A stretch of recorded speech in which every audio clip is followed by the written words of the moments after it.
아프리카의 작은 도시 오랑, 그곳의 하루는 평온해 보였습니다. 그리고 어느 날 거리에서 쥐가 죽기 시작합니다. 그 수는 빠르게 늘어났고 곧 사람들도 쓰러지기 시작합니다.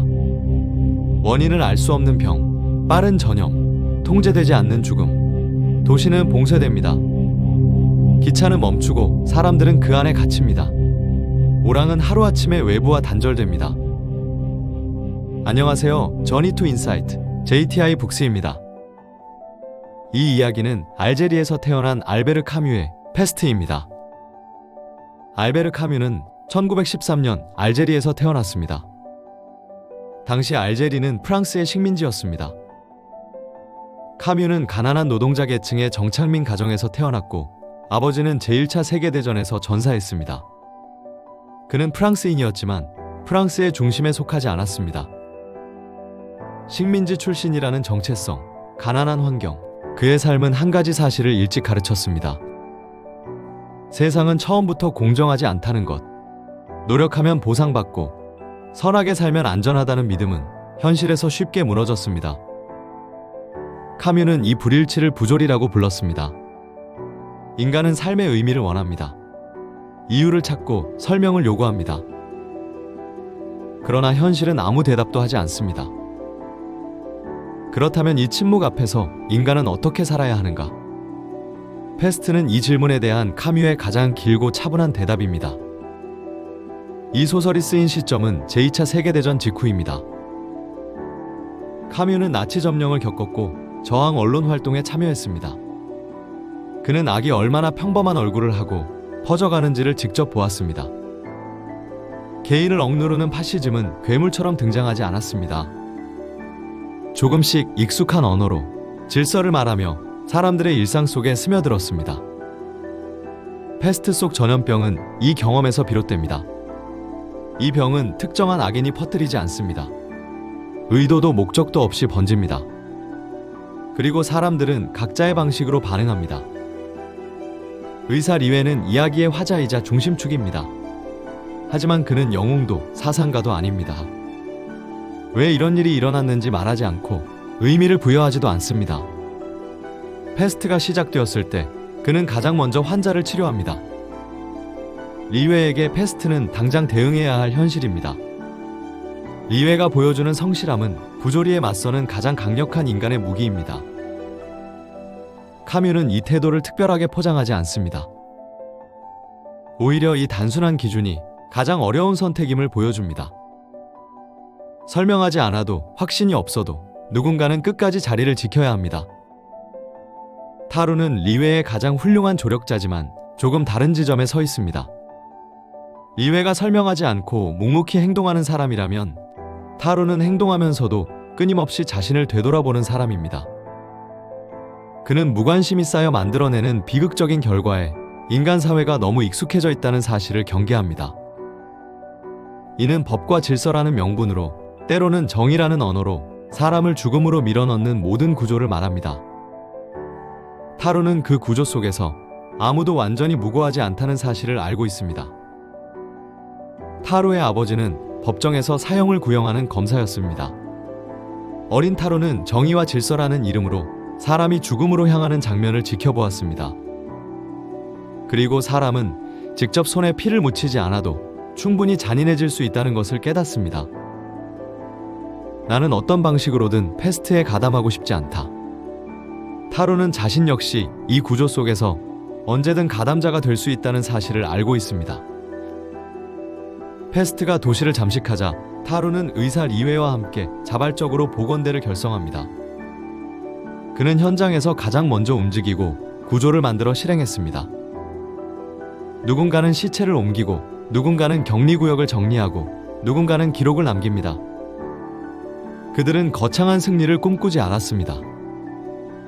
그저 묵묵히 인간으로서 해야 할 일을 할 뿐입니다. 카뮤는 여기서 연대의 힘을 강조합니다. 거대한 재앙 앞에서 개인의 힘은 미미하지만 서로의 손을 잡을 때 공포를 극복할 용기를 얻습니다. 아이러니하게도 그 누구보다 페스트에 앞장서 싸운 타루는 결국 페스트로 죽습니다. 타루의 죽음은 카뮤가 의도적으로 배치한 선택으로 해석됩니다. 선하게 살아도 살아남는다는 보장은 없고 의식이 깨어 있어도 구원받는다는 약속도 없습니다.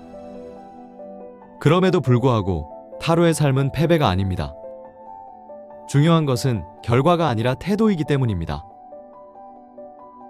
기자 랑베르는 취재를 위해 잠시 머물던 외부인입니다.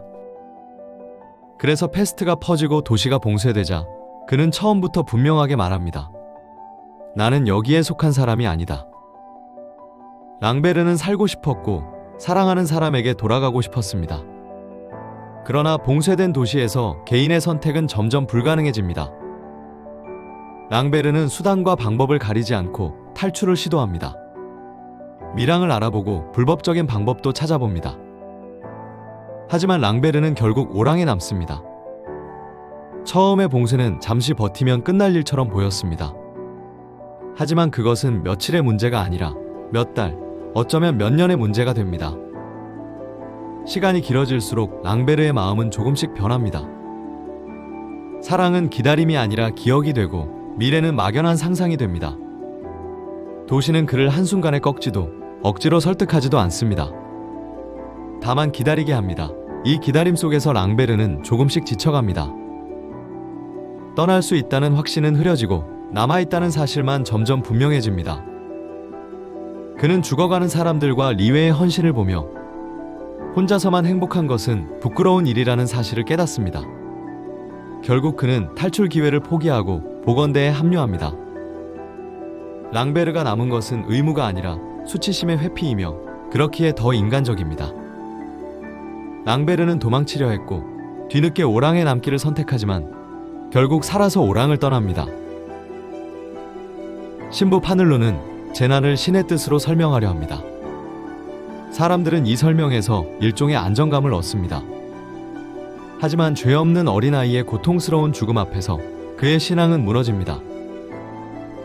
그는 더 이상 신의 뜻을 단정하지 않습니다. 그리고 침묵은 그의 마지막 설교가 됩니다. 파늘루는 의사의 도움을 거부하고 병을 견딥니다. 그는 자신의 신앙이 현실 앞에서 어떤 모습이 되는지 끝까지 증명해내려 합니다. 파늘루는 패스트로 죽습니다. 그의 죽음은 신앙의 패배가 아닙니다. 그러나 인간의 고통 앞에 무력한 종교의 한계를 보여줍니다. 그리고 불안정한 한 남자 코타르는 혼란 속에서 안정을 느낍니다.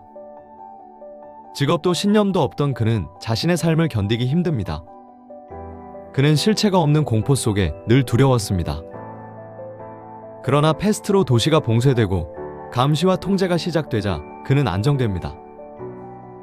불안이 사회의 표준이 될 때 이 혼란을 이용해 불법적인 일을 행하고는 진심으로 패스트의 종식을 원하지 않습니다. 질서가 회복되고 사회가 안정되면 자신의 불안도 다시 드러나기 때문입니다. 봉쇄가 해제되고 사람들이 환호할 때 코타르는 혼자 불안해집니다.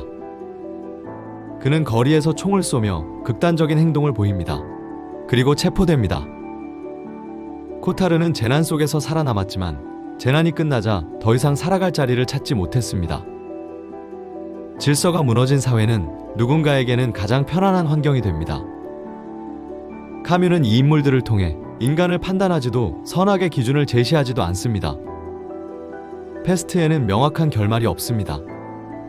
시간이 흘러 사망자를 숫자로 헤아리고 무뎌진 감정으로 일상을 보내고 죽음을 익숙해지게 만들기 때문에 악이라고 말합니다.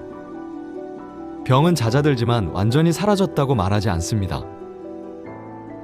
카뮤는 패스트균은 사라지지 않고 인간 사회의 그늘에서 언제든 다시 깨어날 수 있다고 경고합니다. 패스트가 말하는 것은 희망도 절망도 아닙니다. 부조리한 세계 속에서도 도망치지 않는 태도, 이해할 수 없어도 자기 자리를 지키는 선택. 카뮤는 재난을 일시적인 비극이 아니라 언제든 반복될 수 있는 인간 사회의 상태로 그립니다. 이 점에서 패스트는 전염병이 아닌 사회에 대한 기록입니다. 패스트는 세상이 무너질 때 인간이 무엇을 믿는지가 아니라 어떤 사람이 되기로 선택하는지를 묻는 이야기입니다. 그리고 그 기록은 지금 우리의 이야기로 남습니다. 알베르 카뮤의 패스트. 재난은 선택할 수 없지만 태도는 선택으로 남습니다. 이 영상이 도움이 되셨다면 좋아요와 구독, 알림 설정 부탁드립니다. 지금까지 JTI 북스였습니다. 감사합니다. 안녕.